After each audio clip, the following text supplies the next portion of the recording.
Welcome to part 2 of the series, How Powerful the Mind Is. Created by Rajeev Vashista for Freedom for Eternity. Through this 2-part story, we explore a truth that most people overlook, the incredible power of the human mind. Your mind can become your greatest ally, or your most destructive enemy. And the difference lies in what you allow to live inside it. Always be careful about the thoughts you keep in your mind, because thoughts slowly become beliefs, beliefs become emotions, and emotions quietly shape your reality. In part 1, we saw the story of Suresh, an intelligent and capable young man who had the knowledge, preparation, and opportunity to succeed. But something else took control of him: his negative mind. The night before his interview, he allowed fear to dominate his thoughts. He imagined failures, disasters, humiliation. He barely slept, saw negative signs everywhere, and walked into the interview already defeated. His knowledge remained the same, but his state of mind destroyed everything, including his confidence, his performance, and even his inner peace. On his way back home, disappointed and exhausted, he met someone in the metro. A man named Bret. Strangely, Bret had less experience than Suresh, fewer technical skills, and even average communication abilities. Yet, Bret was selected for the job. What made the difference? Not talent, not luck, but the way Bret handled his mind. Today, in part 2, we will witness what happens when the negative mind tries to dominate, but fails to convince. This is the story of Bret, and how calm awareness turned fear into confidence. Because when the mind is mastered, even difficult situations become opportunities. Let's begin. Night before interview, when negative mind fails to convince.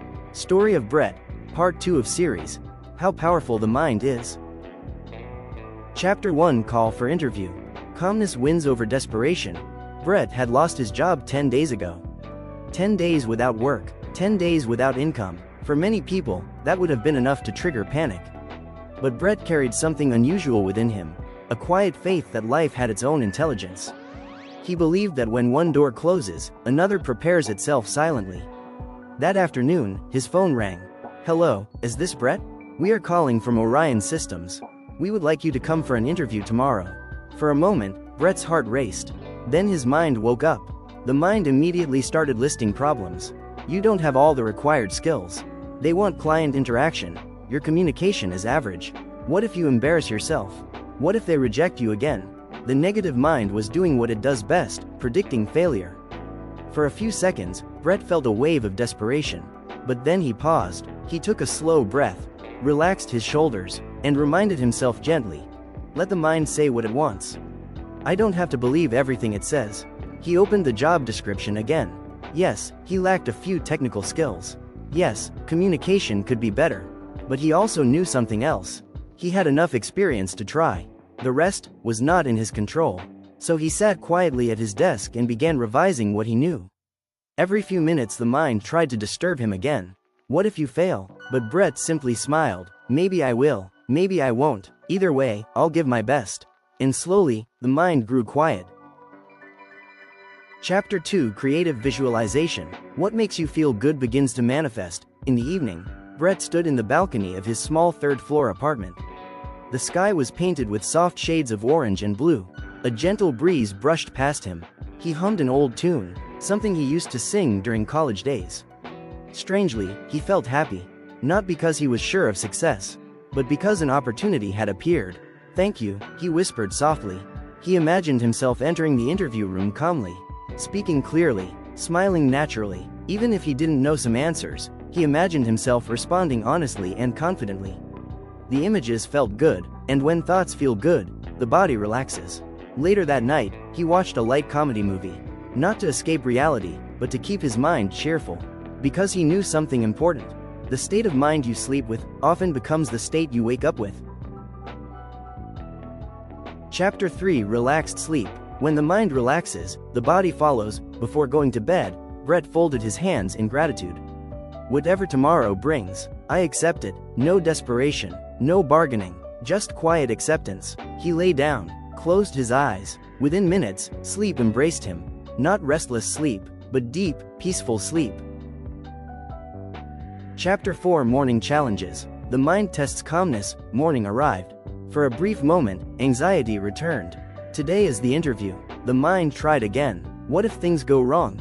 but Bret caught the thought immediately. He breathed slowly, calmed his heartbeat. I will be fine. Just then another small challenge appeared. When he went outside, his bike refused to start. He tried again. Nothing. No cabs were available nearby either. For a moment, the mind whispered, bad sign.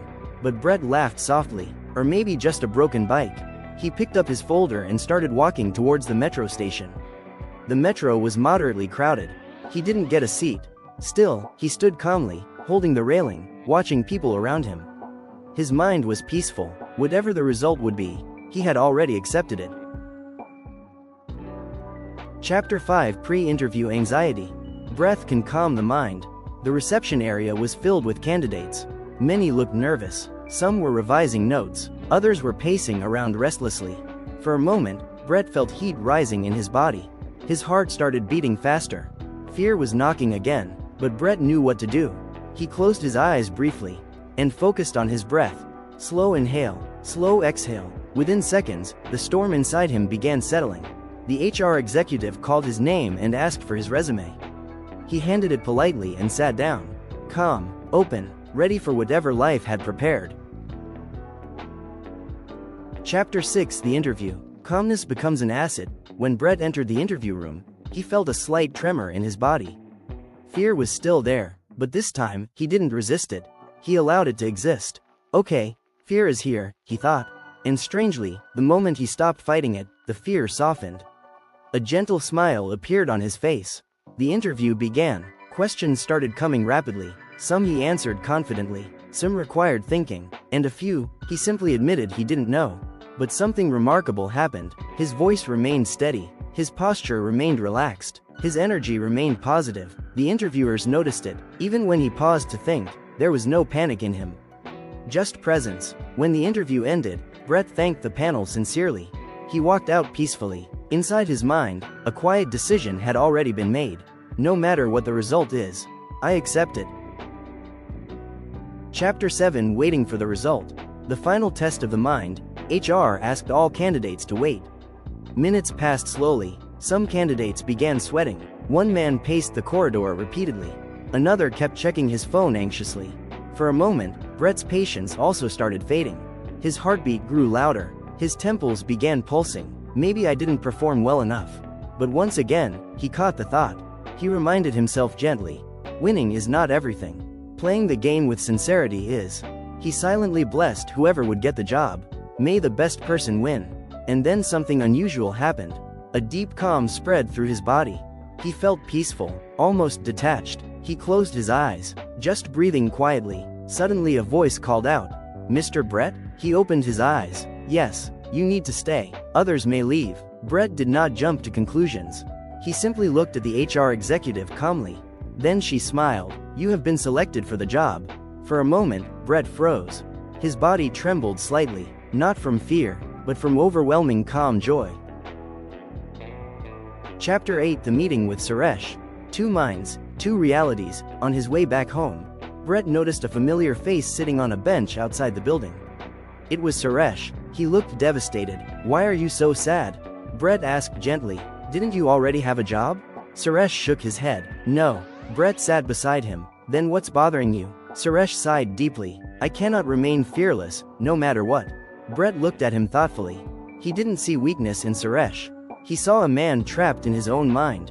And he wondered quietly, why is calmness so difficult for humans, when it is actually our natural state? Blank, underscore, blank. Conclusion. Two men, same interview, similar capabilities, but completely different outcomes. One surrendered to the negative mind. The other observed it, but refused to obey it. And that small difference changed everything. Because the mind is powerful, but only when we believe every thought it produces. The moment we observe it calmly, its power begins to dissolve. And so, two people walked into the same interview.